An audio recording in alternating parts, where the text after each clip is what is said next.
Over the last 12 months, just 11 stocks made up half of the gains that powered the Pan-European Stoxx 600 stock index to a record high close on Friday. Earlier this month, Goldman Sachs highlighted that Europe's stock markets were dominated by this group of internationally exposed quality growth compounders, with the continent's largest market caps, which the bank termed the GRANOLAS back in 2020.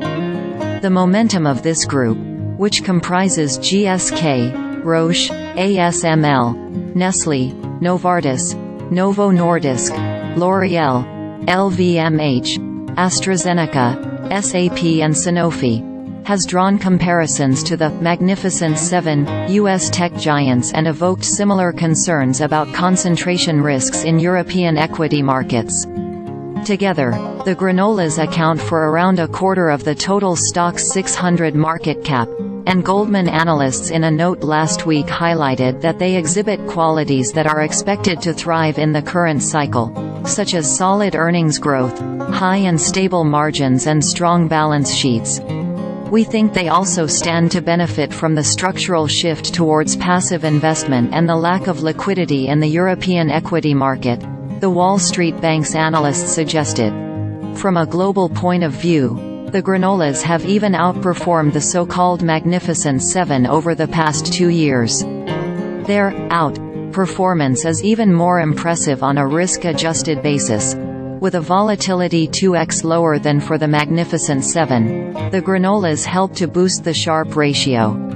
They noted that, while the group trades with a high price-to-earnings ratio, a measure that gauges whether a stock is overvalued, this is not unusual for growth companies, and the GRANOLAS actually trade at a significant discount compared to the Magnificent Seven. What's more, Goldman Sachs expects the strong growth momentum to continue, with a 7% revenue compound annual growth rate expected for the GRANOLAS through 2025, compared to 2% for the wider market excluding the group.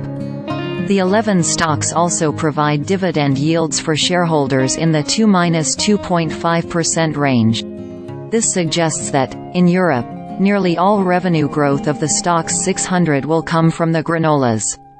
We think this will be sustained by high barriers to entry businesses, solid balance sheets and high investment.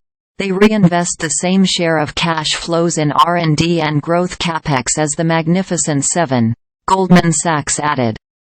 Such a high and potentially deepening concentration of stock market gains gives rise to concerns about concentration risk, but some analysts believe that the diverse sectors represented in the group may insulate the GRANOLAS to some extent.